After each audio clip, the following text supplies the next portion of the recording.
O tema que me coube é a Constituição e os tribunais de justiça. Confesso aos senhores que eu estou aproximadamente há 35 anos na magistratura e há 35 anos que eu controlo o tempo dos advogados nas sustentações orais. Hoje nós temos um prazo de sustentação oral e eu estou sendo controlado. Eu estou meio fora da situação, mas nós seremos bastante precisos. Não tenho dúvida que com a Constituição a Constituição da República, que tem uma posição predominante em todo o ordenamento jurídico, isso reflete em todos os setores do Poder Judiciário, seja na própria estrutura, seja nas próprias decisões. As decisões do Poder Judiciário, ainda mais com a criação de algumas figuras que vieram novas com a Constituição de 1988, a Constituição Cidadã, essa influência reflete muito grande, tem um reflexo muito grande nas decisões proferidas. A Constituição trouxe, por exemplo, as questões que envolvem muitos conceitos jurídicos indefinidos. Só uma rápida passagem: um conceito jurídico indefinido é aquele conceito jurídico, naturalmente, em que nós não temos uns limites específicos para dizer exatamente o que seja. Por exemplo, dignidade da pessoa humana.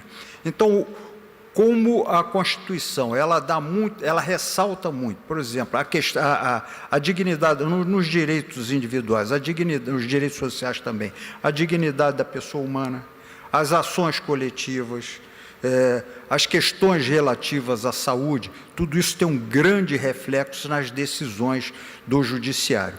E daí esse reflexo ele tem uma consequência, a princípio, muito diversa em determinados lugares. E por que essas consequências diversas? Porque os lugares, cada um tem sua peculiaridade. O Estado do Rio de Janeiro tem uma peculiaridade diferente de São Paulo, diferente do Espírito Santo, diferente de Minas Gerais. Os estados do Norte têm outras peculiaridades, os estados do Sul têm outras peculiaridades. O Estado do Rio de Janeiro, atualmente, nós estamos sob regime de recuperação fiscal, que é praticamente uma recuperação judicial de uma empresa, em que as situações são bastante restritas.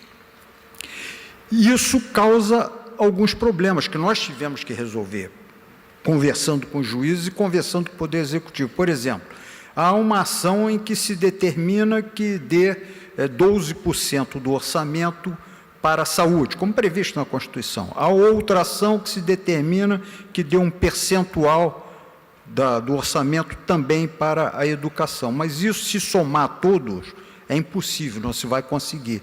Esse é um reflexo das decisões judiciais que tem que ser muito pensadas, E tudo isso não reflete só Rio de Janeiro, não. Tudo isso não reflete só nos tribunais de justiça. Esses reflexos, eles vão se estender aos tribunais superiores, ao Superior Tribunal de Justiça e ao Supremo Tribunal Federal, que é o guardião da Constituição, é quem interpreta a Constituição brasileira, é o Supremo Tribunal Federal.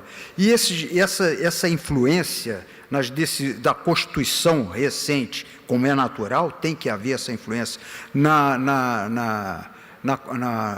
nas decisões judiciais, principalmente nessas questões de conceitos jurídicos indefinidos, causa uma série de divergências, porque há vários tipos de pensamentos em relação a esse tipo de situação. E daí nós vemos algumas situações: um juiz defere uma liminar para dar, por exemplo, ele dá 12% do orçamento, é hipotético apenas, 12% do orçamento para a saúde. Mas o Executivo não tem como cumprir esses 12% do orçamento no ano para a saúde. Não tem dinheiro, digamos que ele não tem esse dinheiro, ele não tem como fazer isso, senão vai faltar muito para as outras áreas.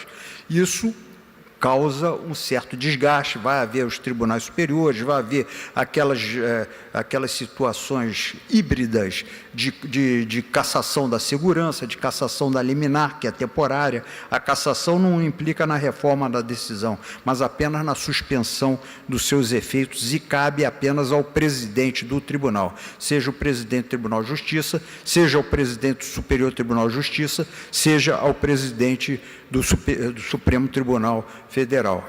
São situações muito específicas em que o juiz, quando ele decide, ele tem que prestar atenção, tem que estar muito atento às consequências da sua decisão, às consequências futuras da decisão. Isso será tema de outra conversa que provavelmente o ministro Saldanha abordará. Então, todas essas questões têm um grande reflexo. As ações coletivas, hoje em dia, as ações coletivas, elas têm um grande reflexo. É usado no mundo inteiro.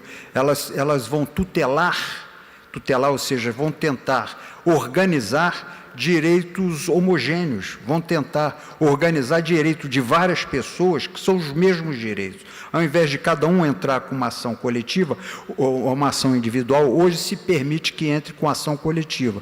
Daí o processo segue, mas a execução já tem uma certa dificuldade, porque muitas das vezes a execução dessa decisão vai se tornar individual. Na questão dos precatórios, a Constituição Federal, já com várias modificações atualmente, se influencia muito fortemente na questão dos precatórios. Precatórios são as dívidas dos entes federados, dos entes federativos, seja União, seja Estado, seja município. Isso tem uma grande influência nos municípios com a atuação do Tribunal de Justiça. Antes, o Tribunal de Justiça não tinha essa atuação forte na questão dos pagamentos dos precatórios. Hoje tem. A Constituição estabelece que precatório emitido e não cumprido, o presidente do Tribunal de Justiça tem a obrigatoriedade de tomar uma medida sob pena de responder por crime de responsabilidade. Então, o presidente do tribunal vai lá e sequestra o dinheiro do município, apesar de toda pobreza, digamos assim, do município. Isso é necessário. E temos uma questão que é uma questão muito interessante, que nós estamos não modificando o nosso sistema jurídico, mas nós estamos tornando híbrido, que é uma tendência mundial. Aqui nós estamos falando de uma forma bem geral, não vamos descer a detalhes específicos, porque nem haveria tempo de nós discutirmos esses detalhes técnicos. Hoje, nós, conhecidamente, no mundo ocidental, temos dois grandes sistemas, que é o sistema da common law e o sistema do direito escrito. Tanto o sistema da common law está se transformando um pouco para adotar também a parte do direito escrito, como nós, aqui pelo menos no Brasil, que é do direito escrito, estamos transformando um pouco, e tudo isso advindo de permissivo constitucional. Estamos transformando o nosso sistema para também adotar o sistema dos precedentes com muita força e alguma força, até força vinculante. Isso dá muita discussão dos que não admitem e daqueles que admitem. Isso dá uma divergência muito grande. Alguns são muito reticentes, alguns não querem essa modificação, quando outros nós sabemos, quando o nosso sistema jurídico afirma que esse sistema de precedentes, e isso podemos dizer por experiência própria, 5 minutos. Poxa, passou rápido aqui. Por experiência própria, que é um sistema bom, é um sistema que funciona bem, porque uniformiza no país inteiro a jurisprudência mais federal e dá uma segurança jurídica melhor. E a jurisprudência estadual, no âmbito de cada estado, também fica uniformizada. E a influência da Constituição não é só quanto às decisões judiciais. A influência da Constituição ela é na própria estrutura dos poderes judiciais, dos tribunais de justiça, dos tribunais de uma forma geral.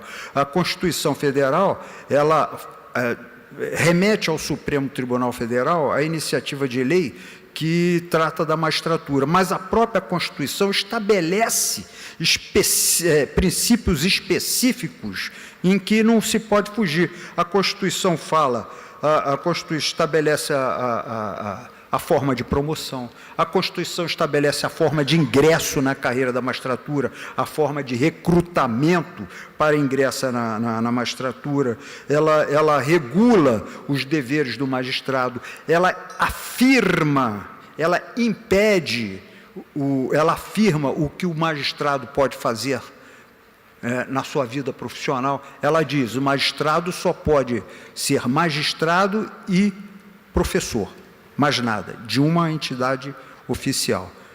Ela estabelece vários. Isso tem uma influência muito grande nas vidas dos tribunais. A Constituição Federal, ela estabelece a forma das eleições da administração do tribunal, e hoje nós temos uma grande discussão, que é uma discussão nacional, e aqui no Rio de Janeiro vai acontecer isso, que é a prevalência para os órgãos diretivos dos 5 mais antigos, dos mais antigos, ou se é aberto para todos. Isso é uma discussão, porque tem prós e contras em cada uma dessas situações.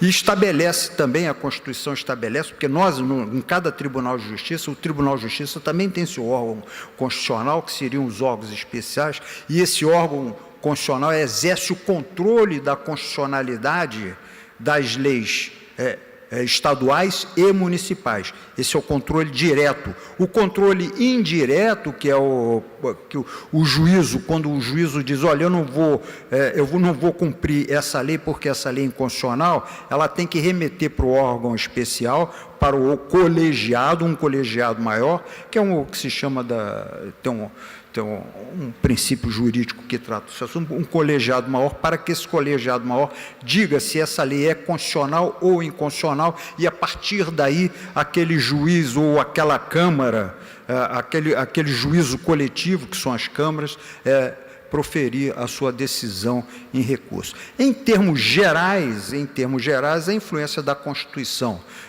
nos tribunais de justiça é total. Nós estamos absolutamente subordinados ao comando constitucional, seja na estrutura e seja nas decisões. Algumas decisões, como podem ser um pouco mais polêmicas, mas aí decorrem de divergências de pensamentos sobre os princípios adotados pela própria Constituição Federal. Cumpri meu tempo? Olha, ainda tem 1 minuto para falar. Então, muito obrigado, já encerrei o que eu tinha que falar.